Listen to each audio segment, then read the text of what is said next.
Сайн байна уу? Online сурвалжлалын төгс хэрэглэн нөлөөлж би ижигийн бодлого болон бодолтод ижигийн 2020 оны 2 дугаар жилд шинжлэх ухаан физик бодлогын гинти за энэ дээр болохоор хүндийшний урт татлыгаа жигдсэн байгаа. Агаарын эсэргүүцлэгээ үлдээж болно гэсэн байгаа. Тэгмүүдээ нэг энэ D гэсэн чинь болохоор зурагт үзүүлсний дагуу гээд 2 бие тавьсан юм байна те. А Б гээд 2 бие тавьсан байж чадвараа horizontal floor гэхээр үгээр үрэлттэй хөвтэй шал гэж хөө те. Үрэлттэй хөвтэй шалан дээр 50 байсан А биеийг Б бие нь тодорхой уртаа ирж хагаад мөргөж гинэ. А болон Б бие маань масс нь тэнцүү.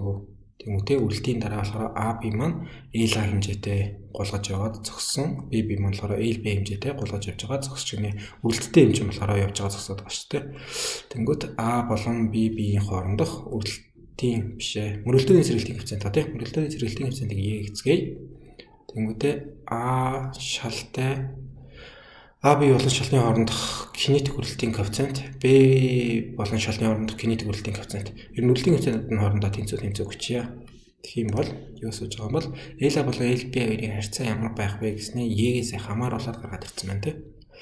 За юу ярих вэ гэхээр хоёр бие мөрөлддөг те. Хоёр бие ингээд нэгний муртай явж байгаа нөгөөний бие муртай явж байгаа мөрөлдөж болно. Мөрөлдөнгүүд болохоор бид нар импульс бичиж болно тийм үү? P тэнцүү EMV гэдэг импульс гэдэг. Импульс хадгалах тухай бичиж болно. EMV1 дээр нэмэх нь EMV2 тэнцүү. Энийг би том имээр тавьчихъя те. Хоёр масснаас өөрч хийж магадгүй шүү дээ. MV1 даш гэдэг мөрөлдөөний дараах эхний биеийн хурд том M V2 даш гэдэг мөрөлдөөний дараах хоёр дахь биеийн хурд гэж.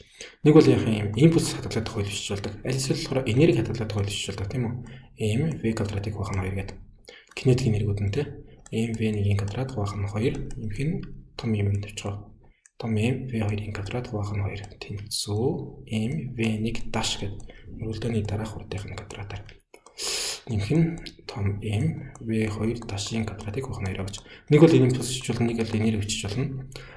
За энерги хизээ бичих вэ гэх юм болохоор ажил хийгээгүй үед энерги бичнэ те. Ямар нэгэн ажил хийгээгүй дулаан алдаагүй үед энерги бичнэ.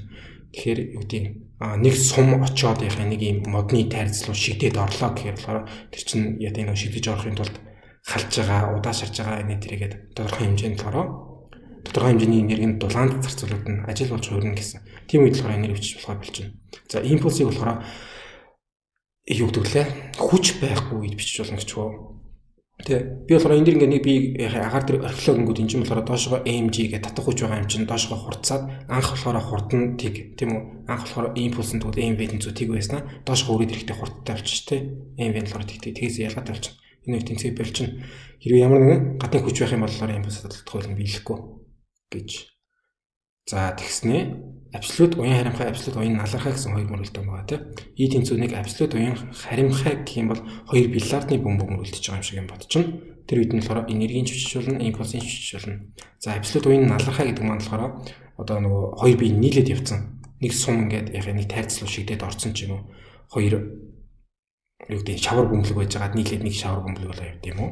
Тийм үед болохоор зөвхөн импульс чиднэ. Тэ энэ дээр одоо яхаа шигдэж орлоо энэ тэргээд ажил хийсэн дулааны энерги болцсон юм бол тэр үед болохоор энерги таалагдах хууль нь биелэхгүй шүү гэж байгаа. За тэгээд ер нь дурын тохиолдолд болохоор яг ийгийн л хүчин. Тэнгүүтээ энэ нэг нь байх юм бол энэ хоёрын хоёулын бичээ зөвхөн ганц ийм байх юм бол зөвхөн энийг бичиж юм. Энэ болохоор ерөөсөө 0-1-ийн хооронд байдаг тоо байх хэвээр. Мөрөлдөөний сэргэлтийн коэффициент гэхээр мөрөлдөөний сэргэлтийн коэффициент гэхээр юм том яага И тэнцүү хасах тэмдэгтэй гэж хагаад V2 штрих хасдаг нь V1 штрих. Ухаан гэж хагаад V2-оос хасдаг нь V1 байх хэвээр. Ерөөсөө бүгдийн дээр нь хурдан дээр чиглэл авна. Тэгэд ийшээгээ одоо ийшээгээ хурдныхаа чиглэлийг эрэг яа гэх юм бол одоо ийшээ явж байгаа бие маань хурд нь нэмэх байна гэсэн үг тийм. Нөгөө тийшээгээ явж байгаа биеэс юм бол хурд нь тэгвэл V1 тэнцүү хасах тэдэн метр секунд гэдэг ч юм уу тийм. Сэрэл хүнтэй болчихно. V2 V1 гэх юм хоёр бие явж байгаад мөргөлдлөө. Мөргөлдөөний маань дараа болохоор яасан юм бэ гэхээр нэг бие нь болохоор ийшээгээ V2 штрих хурдтайгаар нөгөө бие маань болохоор ийшээгээ гэдэг ч юм уу тийм V1 штрих хурдтайгаар явж гинэ. Гэт тэр үед нь энэ дөрвөн хурдтайгаа бичээд мөргөлдөөний сэргэлтийн коэффициентийг харуулчихаа. За бид нар болохоор болгон дээр маань мөргөлдөөний сэргэлтийн коэффициентийг маань өгсөн байгаа. Тэнцүү хас тэмдэгтэй за V2 штрих V1 штрих хэд гэдгийг мэдэхгүй тийм. Гэхдээ мөргөлдөөний дараа нэг нь болохоор B бие маань болохоор V2 штрих А бие маань болохоор V1 штрих хурдтай болоод явцгаасан. Тэнгүүдээ нэг нь болохоор L A заа яваад нөгөөт нь болохоор L B заа яваад дууссан, зогссон гэх гэдэг тийм үү. За эхнийх дээр нь болохоор гэсэн чи яасан. Эхнийх дээр болохоор А бие маань хөдөлгөөнгөө зогсож байсан шүү дээ. Тэр V1 гэсэн юм байхгүй маань. Энийг болохоор зүгээр шууд найлж болох юм байна. V2 маань болохоор энэ бас яхаа үрэлттэй шалан дээр явж лээсэн юм чи удаашарч лээсэн баг. Тэгээ удаашрж явж байгаа хэд болсныг нь мэдэхгүй, анх хэд байсныг нь мэдэхгүй. Гэхдээ яг мөргөлдөх үед болохоор бол V2 байсан гэж бодчихдгоо. Яг мөргөлдөх үед V2 байсан гэж бодчих.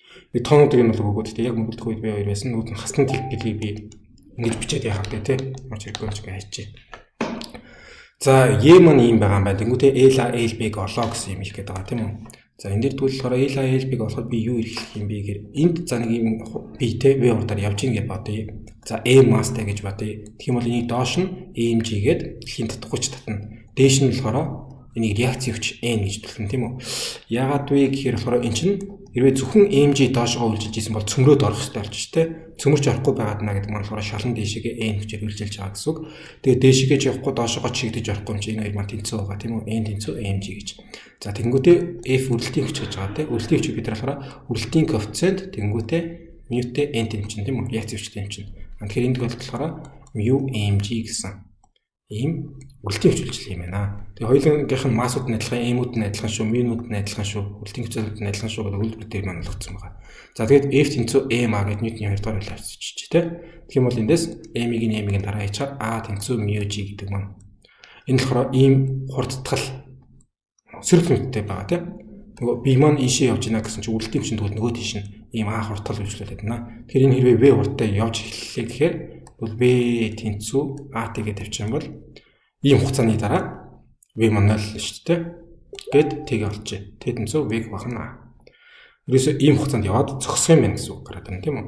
За эндээс болохоор бид дахиад замыг нь хичээн тийм. S тэнцүү яг юм V T хасдаг нь A T квадратыг ухаана гэдэг удаашрах хэмжээ хасаарамжууд тавьчихё. Тэгэх юм бол T-ийн оронд яг дахиад V ухаанаагаа тавьчаар V квадрат ухаана хасдаг нь V квадрат ухаан 2A юу. Энд дээр 2-оор ижил байр өгөөд ерөөсөө V квадратыг ухаан 2A ийм зай яваа зогссон юм байна гэдэг нь нөгөө LB маань гарч ирж шүү дээ. A-гийнхаа оронд одоо мэдж байгаа нөгөө μg-гээ тавьчих.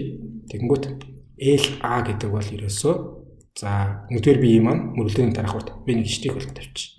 Энэ квадратыг ухаан 2A буюу 2 μg. LA маань болохоор ийм зай яваа зогссон юм байна. LB маань бол бас адилхан тий. V2 штик 2-р B мөрөлдөөний дараах уртын квадрат ухаан 2 μg.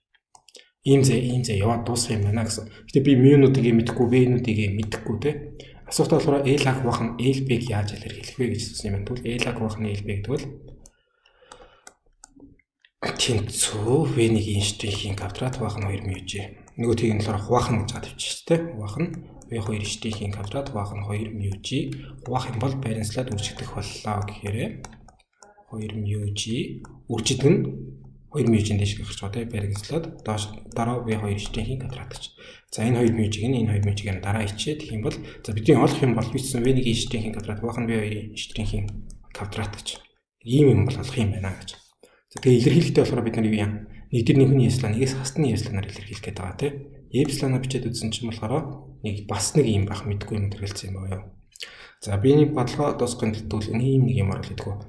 Импульс бичээ. Импульслоор гадны хүч байхгүй үед биелэх хэрэгтэй байхгүй юу? Тэгэнгүүт болохоор энэ тохиолдолд яах юм? Ийшээ явъя гэсэн чинь доошоо үрэлтэнт байгаад тий гадны хүч байгаа байхгүй юу? Үрэлтийн хүч байгаад тэгэнгүүтээ ийшээ явъя гэхээр нөгөө явж байгаа зогсчиход байгаа шүү дээ тийм үү? Анх болохоор MV импульстайсан бол дараа нь зогсоод 0 импульстай болно гэсэн. Импульс хадгалах хууль ерөнхийдөө бол биелэхгүй юм. Тэгтээ яг мөргөлдөөний акшнд бол биелнэ гэж байгаа. Нэг нь болохоор яг эндээс ингээ V2 хурдаар ирээд мөргсөн чинь нөгөөт нь 50 0 хурдтайсэн тий. Яг мөргөнгүүтээ дараа нь болохоор нэг нь V2 штик хурдтай болно, нөгөөт нь V1 штик хурдтай болно. Энэ үед болохоор яг явж байгаа үед нь биш тий.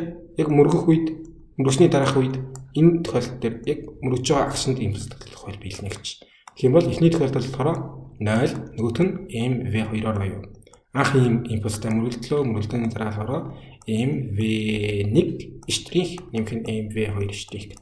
Мөргөлдөх акшнд импульс хадгалах хууль бичнэ гэж байгаад энэнийхээ тэгшлийнхаа хоёрлыг нэмэлт нь хувагаа хийчих юм бол V2 гэдэг чинь ерөөсөө V1 штик нэмэх нь V2 штик болох юм биш тий. Ядаж энэ нэг сонио мэдэхгүй байгаа юмнаас асуулж байгаа тийм үү. За тэгвэл E тэнцүү хасах тэмдэгтэй V2 штик хасдаг нь V1 штик. Хуваах нь гэснээр V2-оос хасдаг нь V1 уулна байх хэвээр. Тэгсэн чинь би V1-ийг 0 хэмжингээд бичихгүй өргөцсөн тийм үү.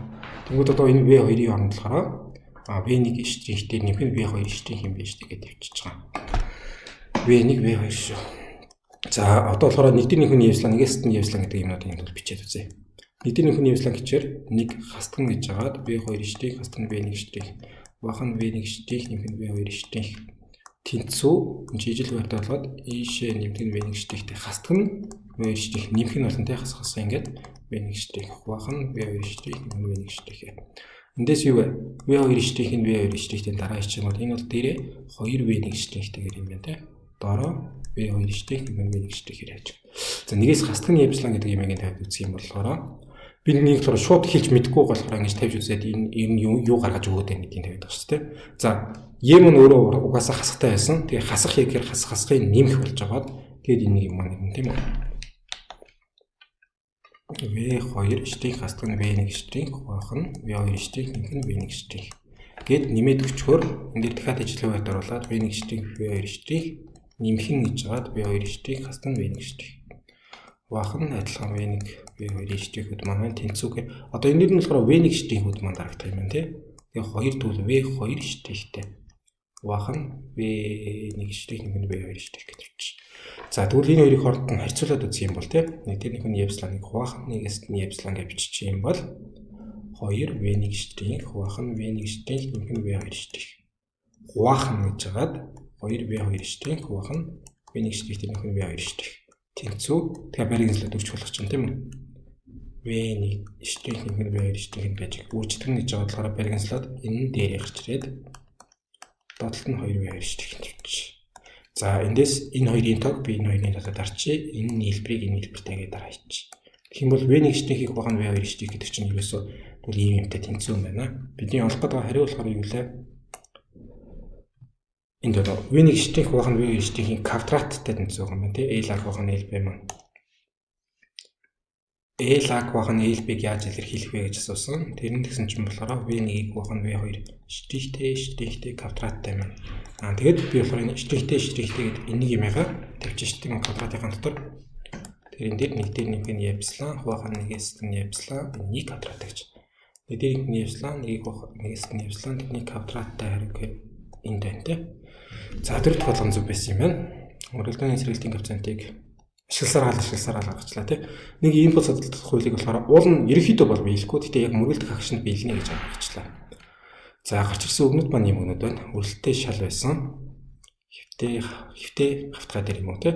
Тэгээд жижиг бит 1.50 байсан. Нөгөөт нь араас нь хурдтай яриад мөргөлдсөн. За мөрөлсөний дараа тодорхой хэмжээнд гулсж байгаа зогссон тийм үү? Мөрөлдөөний сэргэлтийн коэффициент буюу E маань байна. Кинетик мөрөлдөөний коэффициент буюу mu маань байна тийм. Энэ болохоор mu-гээр, энэ болохоор E-гээр. За нэг лайн байла. Баярлалаа баяртай. Дараагийн уулзъя.